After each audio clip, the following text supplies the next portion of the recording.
No doubt. And over to Manchester United, and I need both of your takes on this. Erik Ten Hag now back-to-back draws against lower competition.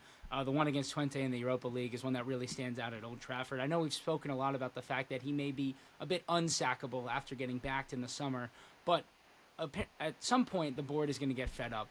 Where do we stand with Erik Ten Hag and his future at Manchester United with an upcoming international break? Yeah, he's not unsackable. He's not unsackable at all. I think if results don't improve, coming up to around Christmas time, I think Manchester United want to give Erik Ten Hag time. They obviously give him that new contract in the summer, off the back of that FA Cup final victory against Manchester City. They backed themselves into a corner a bit here, Manchester United, giving him that new contract. They give him a whole new coaching staff as well, and they obviously backed him again in the transfer market with lots of new signings arriving at Old Trafford in the summer, especially old players that Erik Ten Hag has previously worked with. It seems like they're trying to get the Ajax band back together. When you look at some of the players that have joined the club as well, but yeah, they're not sort of meeting expectations. Manchester United right now, real disappointing draw with FC Twente. The European record under Erik Ten Hag is alarming. I think one win in 11 games, and for a club the size of Manchester United, that just isn't good enough. And obviously the result against Twente is just increased pressure and scrutiny on Ten Hag, because I think a couple of weeks ago on the pod we talked about that Manchester United had a good group of upcoming fixtures to get some wins. They failed to beat Crystal Palace, they've now failed to beat Twente. So if things don't improve quickly, that pressure could grow unbearable on Erik Ten Hag, even though he says the board are backing him and it's a long-term project. We've heard all that before, and I think if United find themselves way outside that top four chase come around Christmas time, I think the club might have a decision to make. And Paul, Eddie Howe is being potentially linked to the Manchester United job, whether it be in the future or some point mid-season. Could you see Eddie Howe fitting in well with Manchester United? Yeah, I think he'd be a good fit.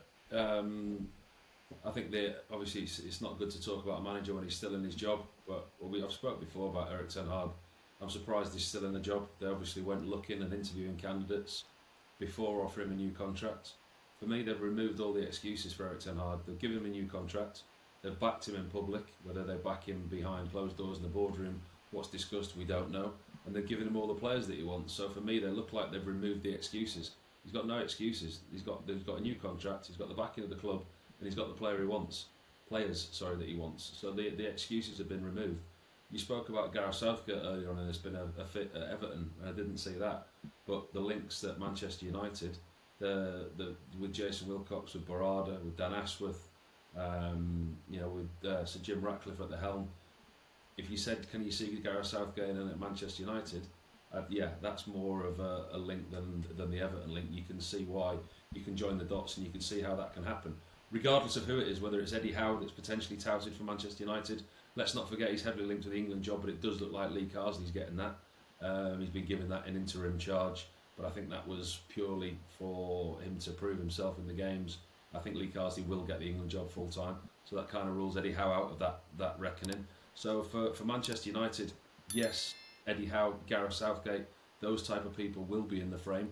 Regardless of who it is, I do genuinely think we'll be having this conversation come Christmas, because I don't know how long Erik Ten Hag can last in his job just doing what he's doing, just surviving, because a club like Manchester United, they need to be challenging for the Premier League, they need to be in the Champions League, they don't need to be drawing in the Europa League midweek and then after coming off the back of a 0-0 draw against Crystal Palace.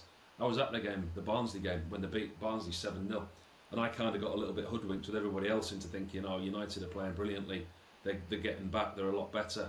Garnacho was good, kept his place at the weekend, and then Ten Hag makes the strangest decision of the season for me. He puts Rashford on the bench. You look at the goals that he scored in the last 14, 20 days, what Rashford's got after that Barnsley game. Surely a player like that, you play him at the weekend, and he left him out, he left him on the bench. I think there's too many questions over Ten Hag, his man management with the players, the tactics at the play. Bruno Fernandes hasn't scored for something like 12 games now. He's not performing, so there's got to be a reason that he's not playing well. Listen, I'm ranting about Manchester United, but yeah, the links of Eddie Howe, Gareth Southgate are there simply because I don't think that Erik Ten Hag is going to be there that much longer.